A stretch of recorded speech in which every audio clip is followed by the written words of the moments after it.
오늘 말씀은 꼭 두세 번 이상 들으시고 또 주변에 있는 분들에게 10분 이상 공유해 주시면 감사하겠습니다.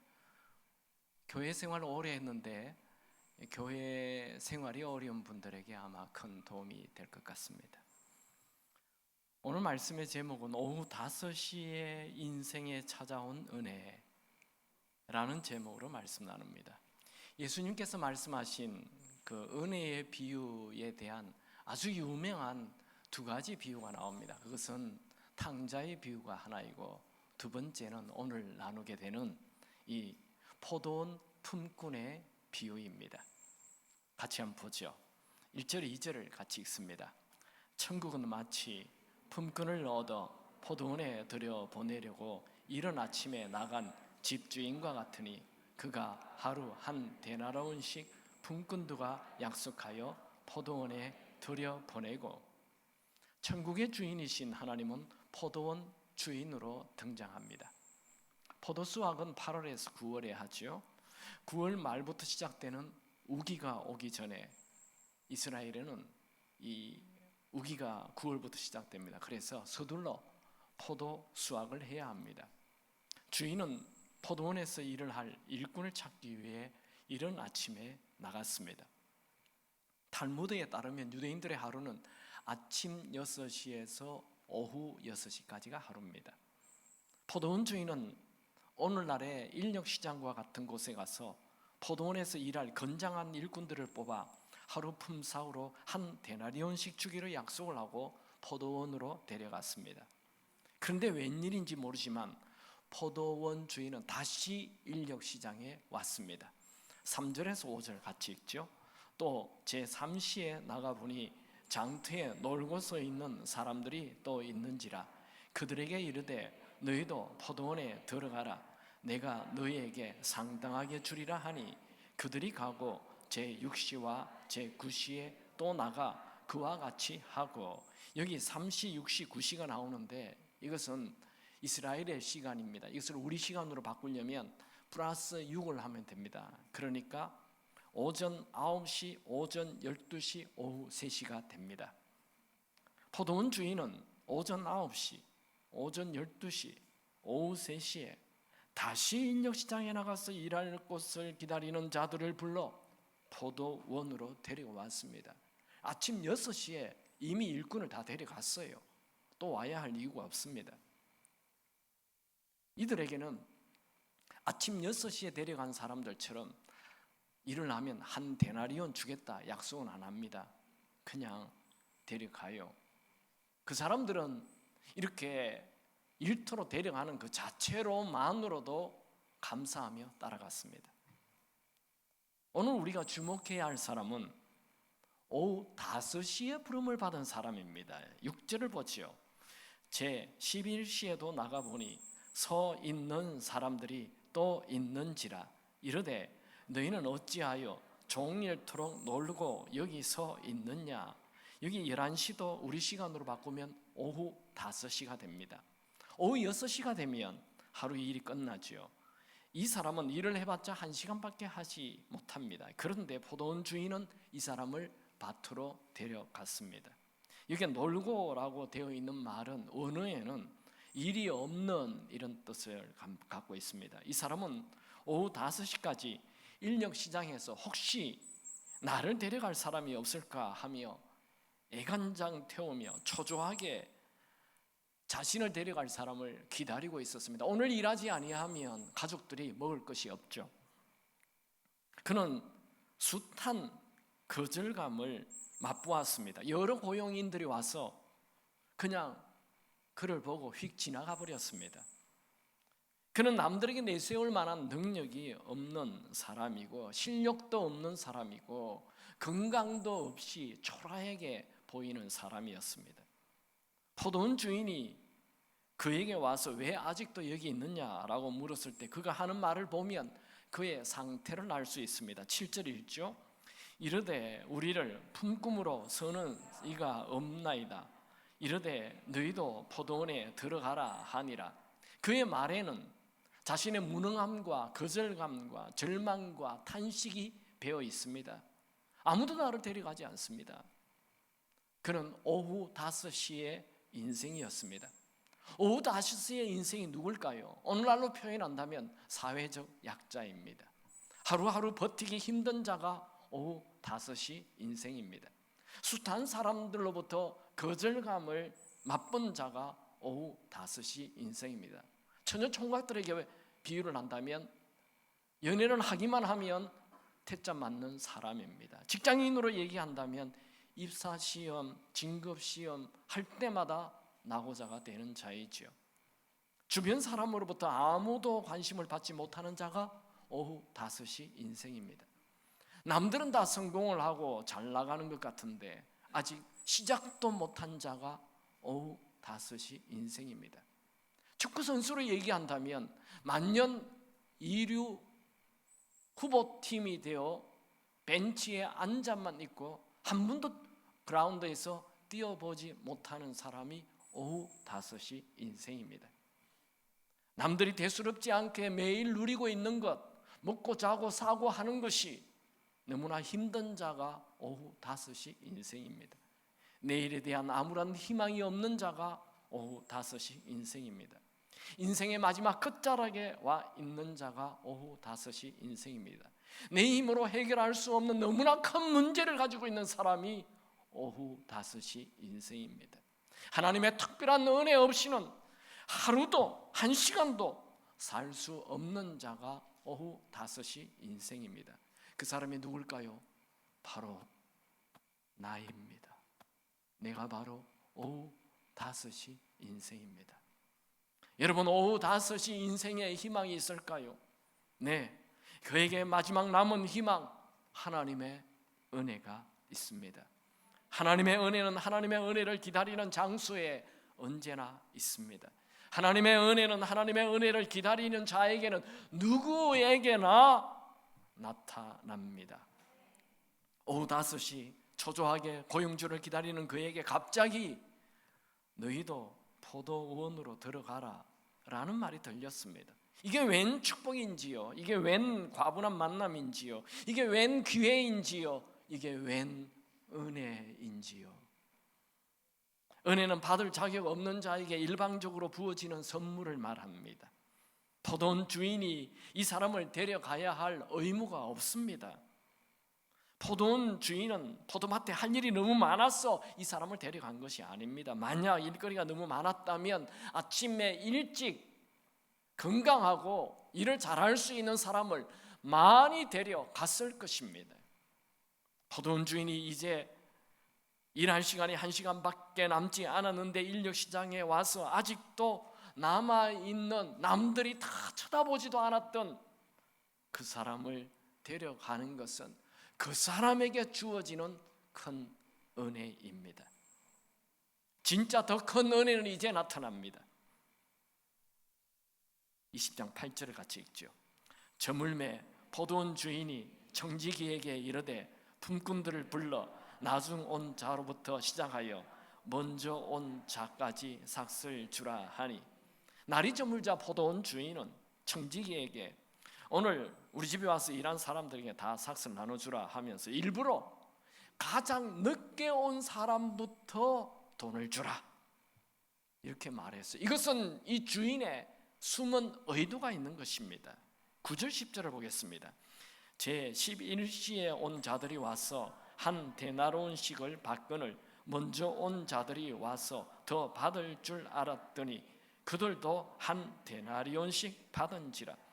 오후 5시에 온 사람에게 노동자의 하루치 일삭인 한 데나리온을 주는 것은 과분한 은혜라고 얘기하는 것입니다. 여러분, 우리 하나님은 어떤 분입니까? 가난한 자와 궁핍한 자를 긍휼히 여기시는 은혜가 많으신 분이십니다. 시편 72편 13절 그는 가난한 자와 궁핍한 자를 불쌍히 여기며 궁핍한 자의 생명을 구원하며, 시편 145편 8절 여호와는 은혜로우시며 긍휼이 많으시며 노하기를 더디하시며 인자하심이 크시도다. 인자가 헤세드, 이 은혜로도 번역할 수 있습니다.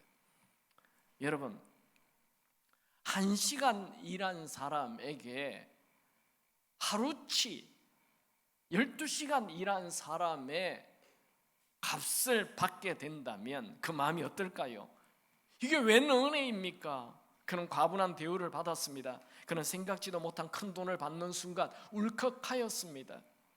나는 오늘 1시간 일했으니 조금만 받아 돌아가면 우리 아들 딸 어떻게 하나 하며 걱정하는 그의 마음에 갑자기 큰 돈을 받았을 때 주인의 눈을 쳐다보며 눈물이 핑 돌았습니다. 여기까지는 너무나 아름다운 이야기입니다.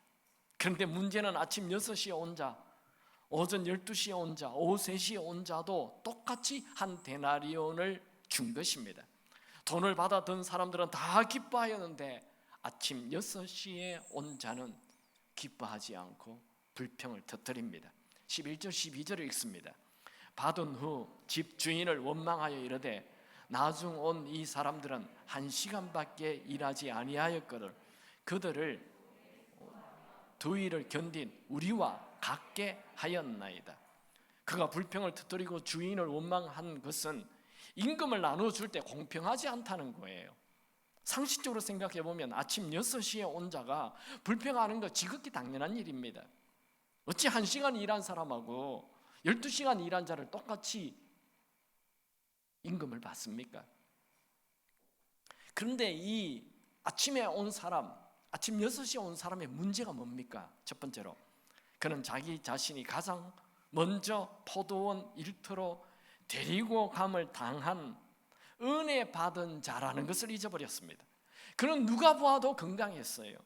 누가 보아도 힘이 있었어요. 사람들의 눈에 띄는 멋있는 사람이었습니다. 우수한 사람이었습니다. 그러나 자기가 가고 지고 있는 이 건강, 자기가 뛰어난 달란트, 이 우수함이 모두 다 자기의 것이 아니라 하나님의 은혜로 주어진 것이었습니다. 건강도 달란트도 실력도 다 하나님께서 공짜로 그에게 은혜로 주신 것이죠. 그는 포도원 주인이 그를 선택하였다기보다 자기가 능력이 많아서 일찍 선택당하는 것은 당연한 것이라 생각했습니다. 그에게는 자기가 가지고 있는 이 모든 것이 은혜였다라는 이 은혜 의식이 없었습니다. 그 대신 그에게는 피해 의식이 있었습니다. 아무도 그에게 피해를 주지 않았습니다. 자기 스스로 피해 의식을 가진 것입니다. 두 번째, 그의 문제는 남들과 비교하는 것이죠. 여러분, 우리는 죽는 날까지 남과 비교하면 안 됩니다. 인류 최초의 살인은 가인이 자기 동생 아벨과 비교하여 일어난 일이죠. 사탄은 우리 마음에 자꾸만 남과 비교하게 합니다. 비교하면 시기심이 생기죠. 그러면 시기심이 성장하면 분노하고 더 성장하면 살인하게 됩니다. 혹시라도 여러분 마음에 비교하는 마음이 생기면 이크 사탄이 들어왔구나 하며 빨리 그 마음을 버리시기 바랍니다. 우리는 옆 사람과 비교할 것이 아니라 어제의 나와 오늘의 나를 비교해야 점점 성숙되어 갑니다.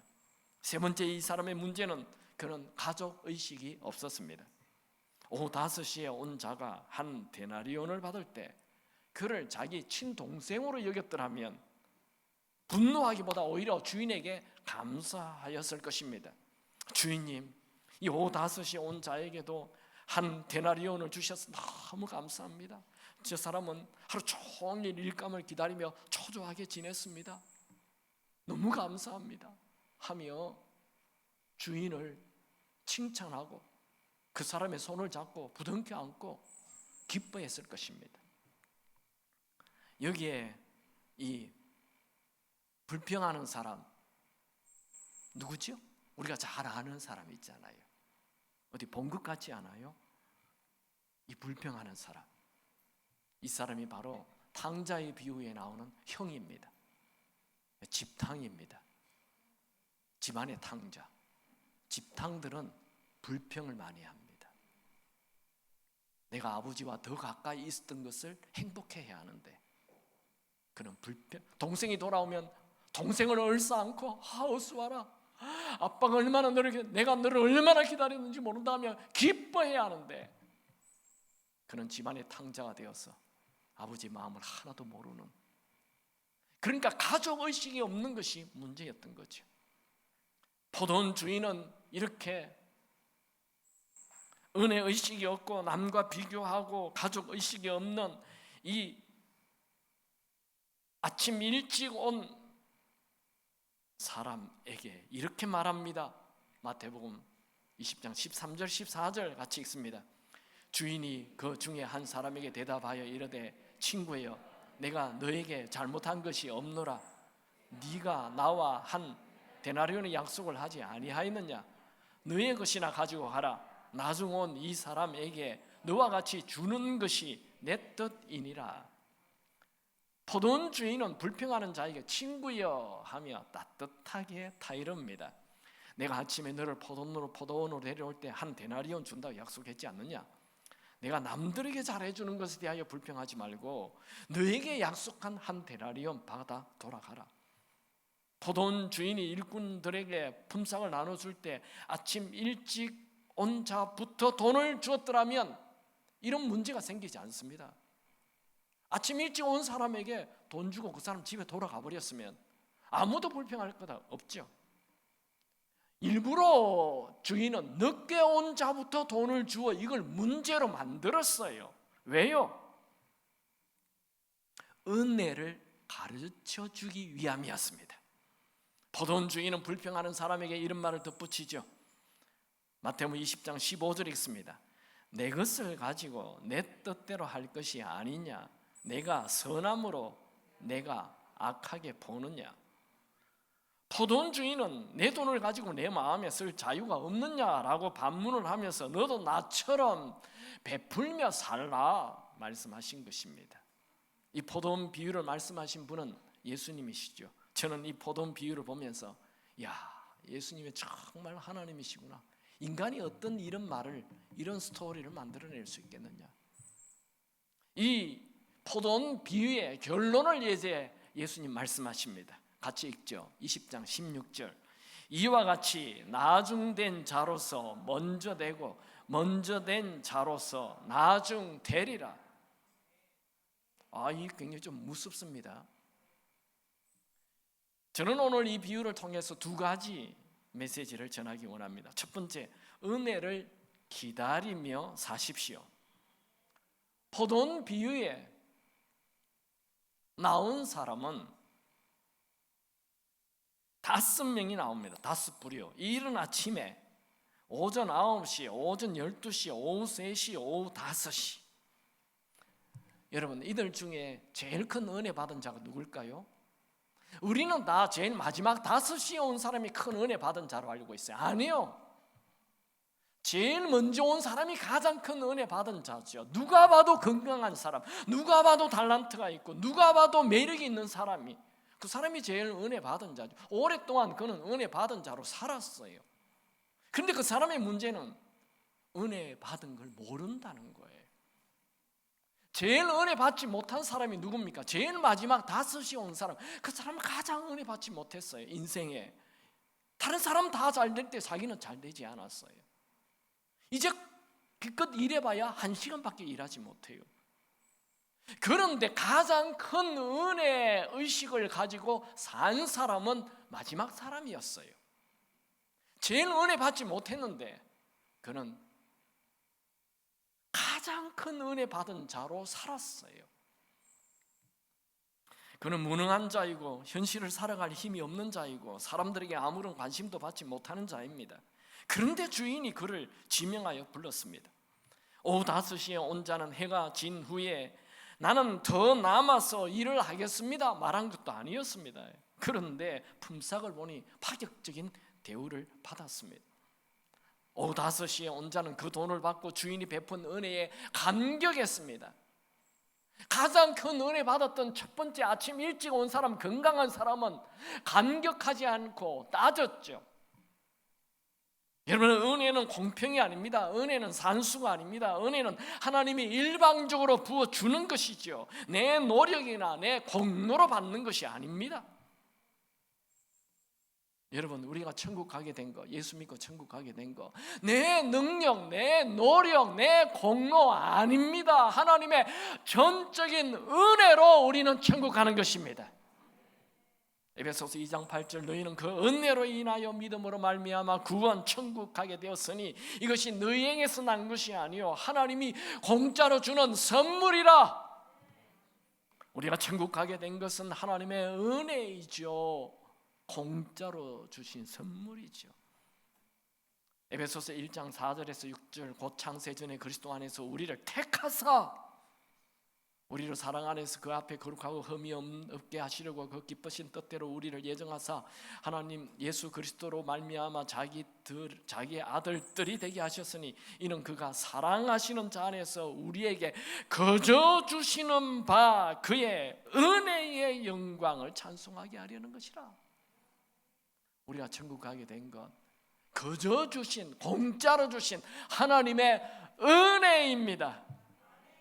만약 하나님께서 우리의 삶을 정확하게 계산해서 평가해서 천국 가는 자를 정한다면 누가 천국 가겠습니까? 다른 사람은 잘 몰라요. 다른 사람의 죄는 난 몰라요. 그러나 나는 내 죄를 알고 나는 나를 가장 잘 알아요. 내가 형벌 받아야 마땅한 자인데 하나님의 은혜로 용서받았습니다.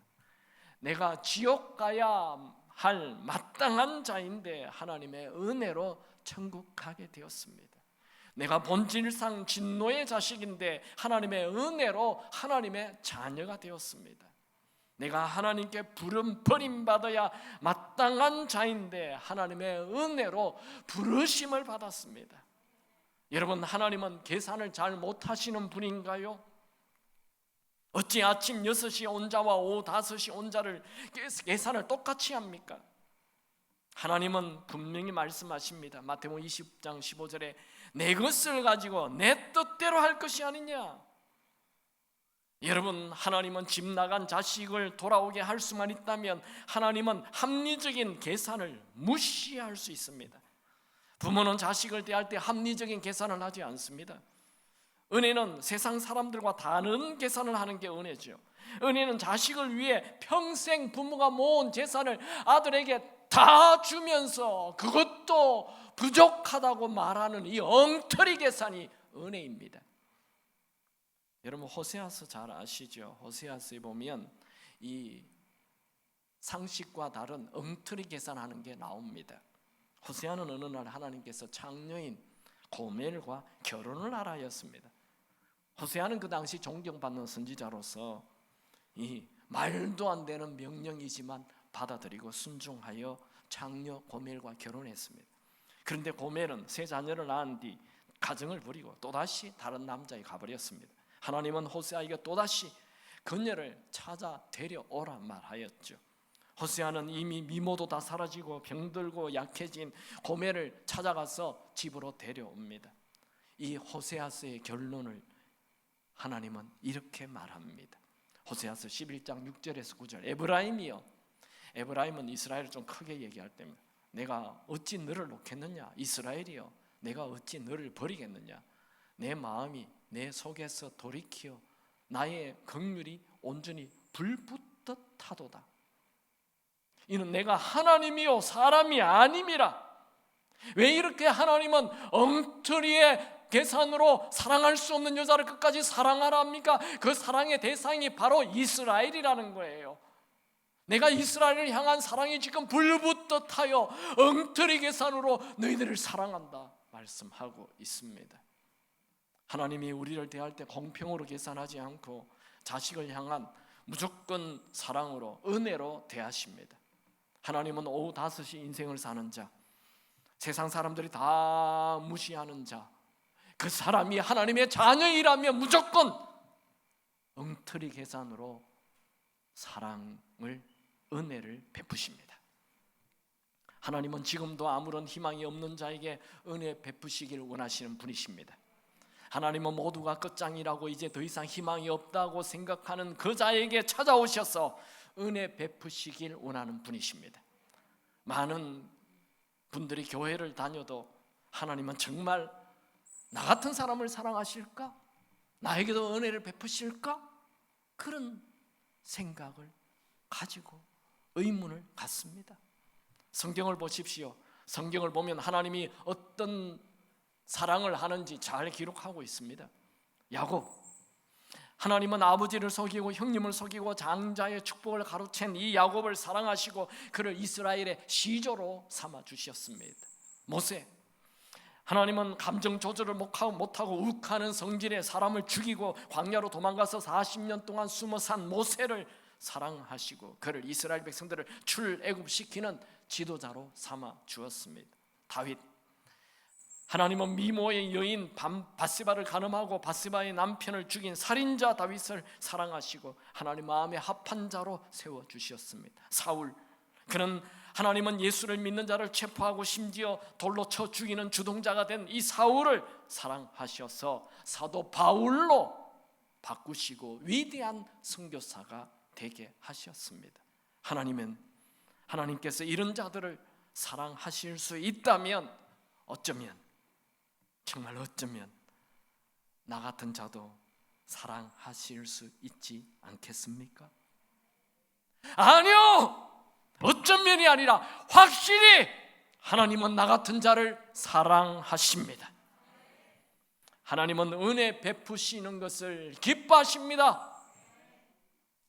베드로전서 5장 10절, 모든 은혜의 하나님을 은혜의 하나님으로 부릅니다. 곧 그리스도 안에서 너희를 부르사 자기의 영원한 영광에 들어가게 하시니가 잠깐 고난을 당한 너희를 친히 온전하게 하시며 굳건하게 하시며 강하게 하시며 터를 견고하게 하시리라.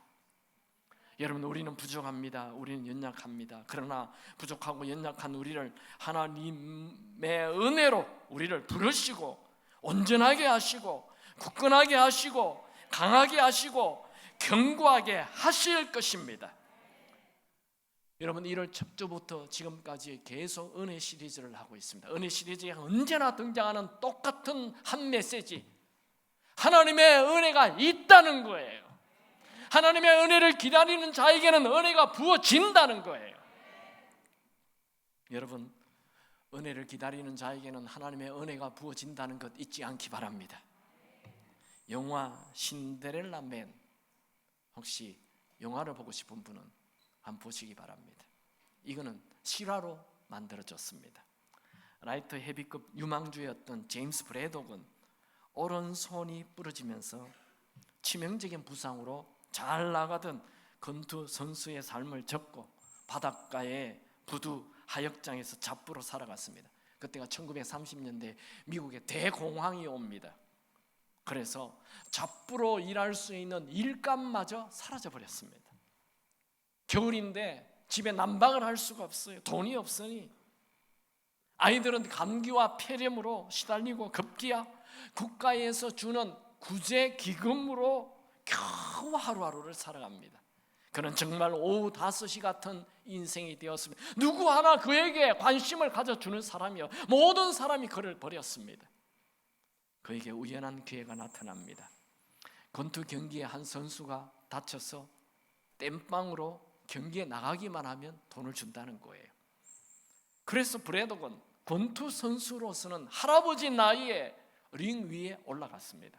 그런데 브래독은 다시 링 위에서 차례차례로 미국의 강자들을 쓰러뜨리기 시작합니다. 같은 노동자였던 그 군중들은 브래독을 신데렐라라고 부르며 응원하였습니다. 그의 재기 스토리는 대공황 늪에서 절망 가운데 살던 미국 노동자들의 희망이 되었습니다. 브래독의 아내는 마지막 경기를 앞두고 남편의 안전을 위해 교회에 찾아갔습니다. 남편과 싸우는 상대는 경기 중 2번이나 상대 선수를 죽게 한 맥스 베어였습니다. 교회에서는 이미 자신의 남편인 신데렐라 맨을 위하여 기도를 많이들 하고 있었습니다. 1935년 6월 13일 뉴욕 메디슨 스퀘어 가든 경기장에서 세계 헤비급 챔피언 경기가 열렸습니다. 브래독의 부인은 경기 직전에 대기실에서 남편 브래독에게 이렇게 말합니다. 당신이 누구인지 꼭 기억하세요. 당신은 뉴저지의 자존심이고 모든 사람의 희망이고 우리 아이들의 영웅이고 내 가슴 속에 영원한 챔피언 브래독입니다. 경기는 치열한 공방 끝에 15회 판전승을 거두었습니다. 이 경기의 승리는 오후 5시에 찾아온 은혜였습니다. 여러분, 우리에게는 모든 것이 끝난 것 같은 상황에서도 아직 히든 카드가 남아 있습니다. 그 히든 카드는 바로 하나님의 은혜입니다. 여러분, 우리에게는 왜 하나님께서 은혜를 베풀어 주실까요? 하나님께서는 우리가 하나님의 자녀이기 때문에, 우리를 사랑하시기 때문에 은혜를 베풀어 주십니다. 하나님은 우리를 한번 사랑하시면 끝까지 사랑하시는 분이십니다. 요한복음 13장 1절, 예수께서 세상에 있는 자기 사람들을 사랑하시되 끝까지 사랑하시느니라. 하나님은 우리에게 말씀하십니다. 단 하루도 너를 사랑하지 않은 날이 없다. 단 한시도 너를 주목하지 않은 날이 없다. 왜냐하면 너와 내 아들 예수 그리스도와 바꾸었기 때문이다. 내가 너를 사랑하기 때문이다.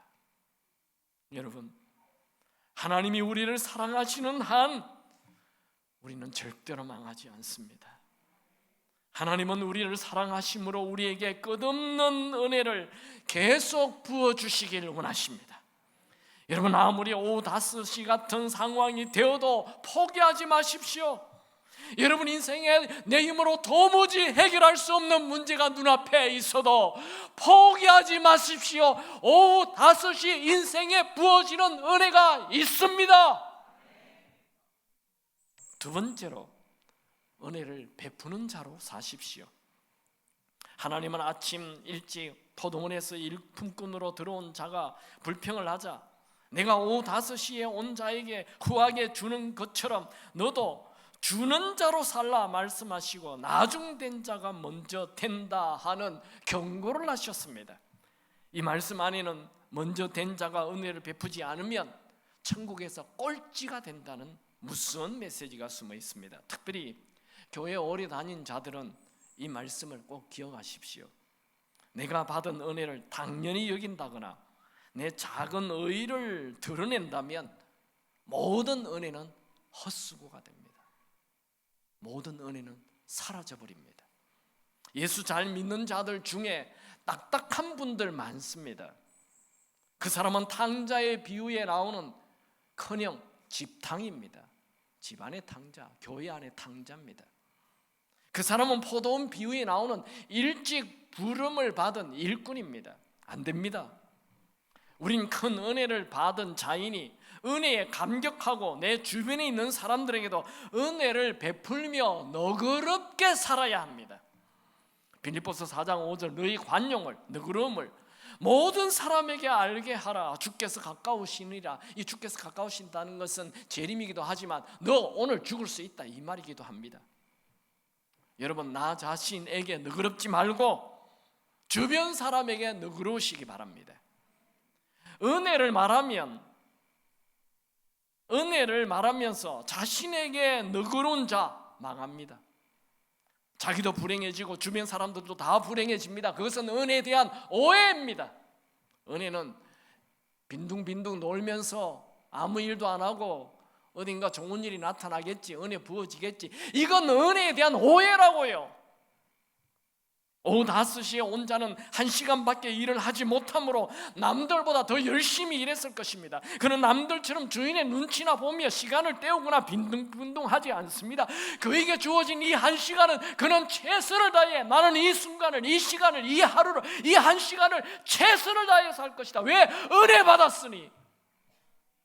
은혜 받은 자는 최선을 다해 삽니다. 은혜 받은 자는 자기 관리를 잘합니다. 여러분, 나에게는 철저하시고 남에게 관대한 자 되시기 바랍니다. 이걸 거꾸로 하면 안 됩니다. 망합니다. 여러분, 우리는 모두 은혜를 받은 자로 이미 천국에 들어온 자입니다. 내 힘으로 천국에 들어온 것이 아니고 하나님의 은혜로 천국에 들어온 자입니다. 그러니 빚진 자 의식, 나는 한 것이 없는데 천국에 들어왔으니 빚진 것이죠. 빚진 자 의식을 가지고 이제는 은혜를 갚는 자로 살아야 합니다. 다른 사람들보다 더 일찍 예수를 믿었다면 더 많이 감사하고 더 베풀고 더 너그럽게 살아야 합니다. 그렇게 살면 주님께서 더 많은 은혜를 베풀어 주실 것입니다. 특별히 불신자들에게 예수를 전하는 것에 대해서는 무한대의 마음이 열려야 합니다. 사도 바울은 예수님을 잘 몰랐죠. 그는 유대 종교를 열심히 믿는 종교인으로 살았습니다. 그는 예수를 믿는 자를 핍박하고 죽이는 자로 살았습니다. 그가 다메섹에서 예수를 만나 예수를 믿게 되죠. 그것은 전적인 하나님의 은혜였습니다. 그날로부터 그는 빚진 자로 살았습니다. 그는 밤낮 가리지 않고 때를 얻든지 못 얻든지 예수를 전하는 자로 살았습니다.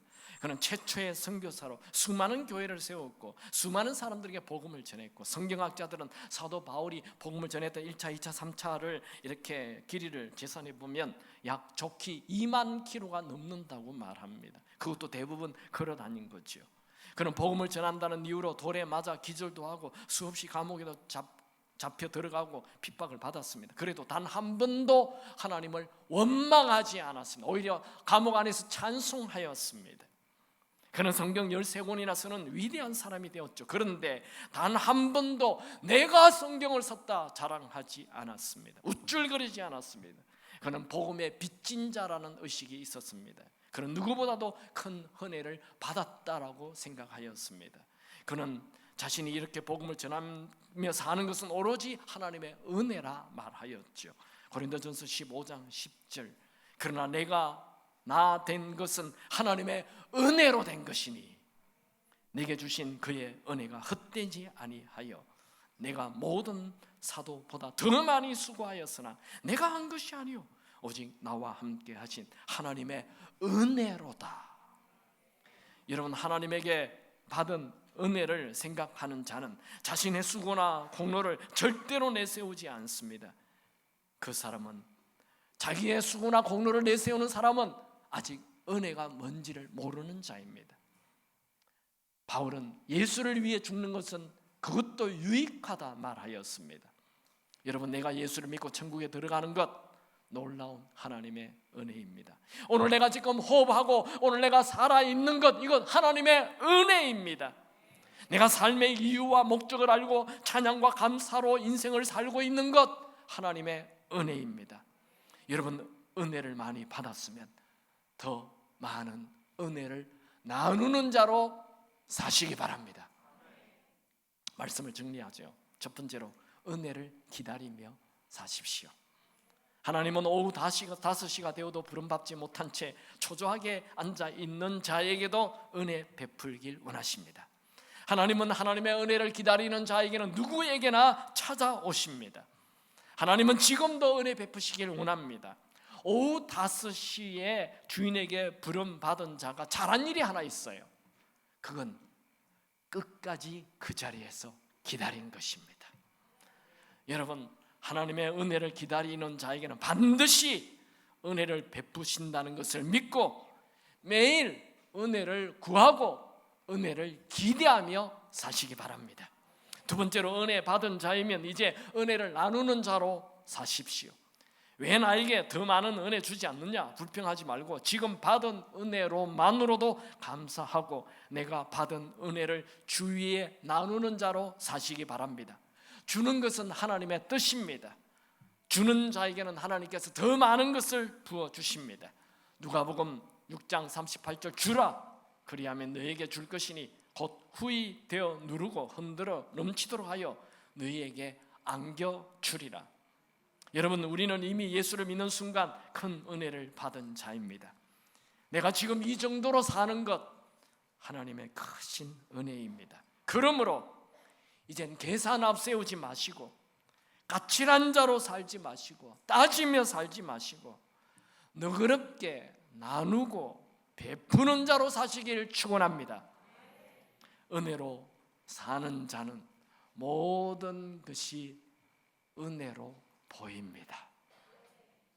은혜로 살면 천국에서 큰 자 됩니다. 찬양하죠.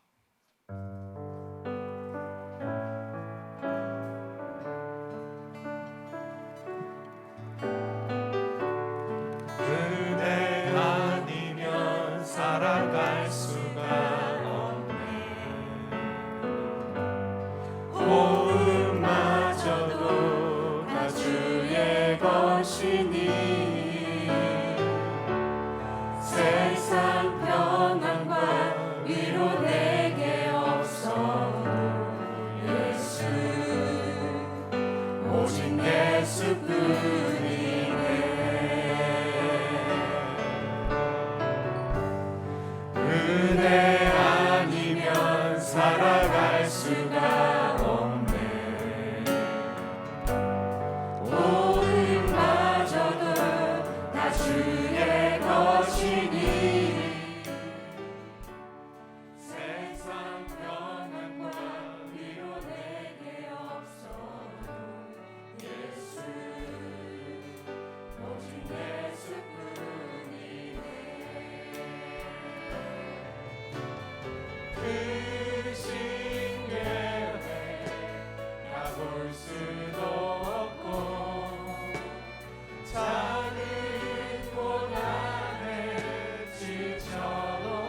하나님 아버지 맞습니다. 내가 바로 오후 5시 인생입니다. 내가 내어놓을 것 하나도 없는 사람입니다. 내가 내 문제를 해결할 수 없는 자입니다. 이 큰 문제를 내 힘으로 할 수가 없습니다. 주님, 내가 그렇습니다. 내가 은혜가 필요한 자입니다. 나에게 은혜를 부어 주시옵소서. 주여, 나에게 지금 은혜를 내려 주옵소서. 다 같이 주여 외치고 기도하겠습니다. 주여, 주님, 내가 은혜가 필요한 자입니다. 내가 은혜가 필요합니다. 아버지, 나를 불쌍히 여겨 주시옵소서.